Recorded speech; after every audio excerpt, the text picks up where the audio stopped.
विधान परिषद की 10 सीटों के लिए 11 उम्मीदवार मैदान में आने के बाद मामला कांटे का हो गया है और महाविकास अघाड़ी वर्सेस बीजेपी की जंग फिर से एक बार गहरा गई। जिस तरीके से राज्यसभा के दौरान ये पूरा मामला सामने आया था, अब इम्पॉर्टेंट ये है कि जिस तरीके से महाविकास अघाड़ी अपने विधायकों को होटल में लगातार रख रही है, उससे अंदाज़ा लगाया जा सकता है कि कहीं न कहीं महाविकास अघाड़ी को खतरा इस बात से है कि पिछली बार जिस तरीके से निर्दलीय विधायक टूटे थे, उससे कहीं न कहीं महाविकास अघाड़ी को घाटा हुआ था और उसकी एक सीट चली गई थी। ऐसे में विधान परिषद की जो सीट है वो महाविकास अघाड़ी के कब्जे में जाए, उसके सारे उम्मीदवार जीते, इसके लिए होटल में विधायकों को रखना शुरू कर दिया गया। शिवसेना ने अपने विधायकों को रखा है रेनिसेंस वेस्ट इन में, तो वहीं दूसरी तरफ एनसीपी ने भी अपने विधायकों को ट्राइडेंट होटल में रख दिया है ताकि कोई भी विधायक किसी व्यक्ति से संपर्क ना कर पाए। और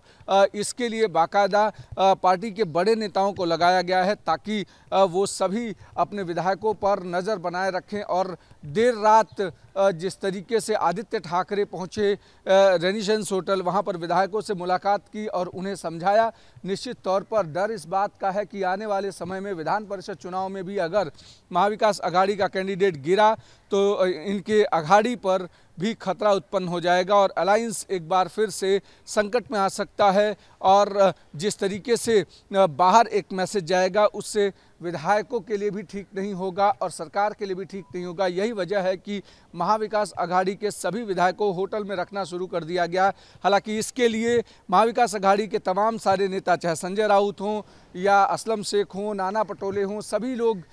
इसके लिए बीजेपी को जिम्मेदार ठहरा रहे हैं। बीजेपी को लेकर के जिस तरीके से उन्होंने कहा है कि बीजेपी ने आज ये स्थिति पैदा कर दी है कि विधायकों को होटल में रखना पड़ रहा है, रिसोर्ट पॉलिटिक्स को एक बार महाराष्ट्र में लागू करना पड़ रहा है, उसके लिए जिम्मेदार बीजेपी है, क्योंकि बीजेपी खरीद फरोख्त की कोशिश कर रही है और उसके लिए विधायक टूट सकते हैं। इसलिए सुरक्षा को देखते हुए या उनमें सेंधमारी ना हो, इसको ध्यान में रखते हुए महाविकास अघाड़ी ने अपने सभी विधायकों को अलग अलग होटल्स में ठहराया है। साथ ही साथ जो महाविकास अघाड़ी को समर्थन करने वाले निर्दलीय विधायक हैं, उनको भी होटल में रखा गया है ताकि उनसे कोई संपर्क न कर पाए। 20 तारीख तक, यानी 20 तारीख को जब जिस दिन चुनाव है उस दिन, वोटिंग के दिन भी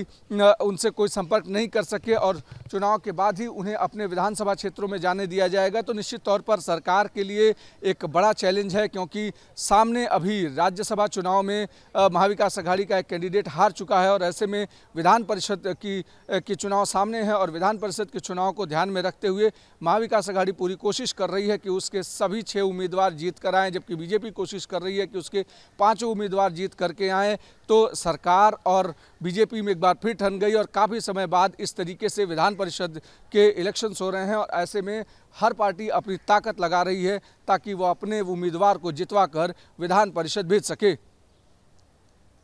वीडियो जर्नलिस्ट अनिल के साथ अभिषेक पांडे, न्यूज़ नेशन, मुंबई।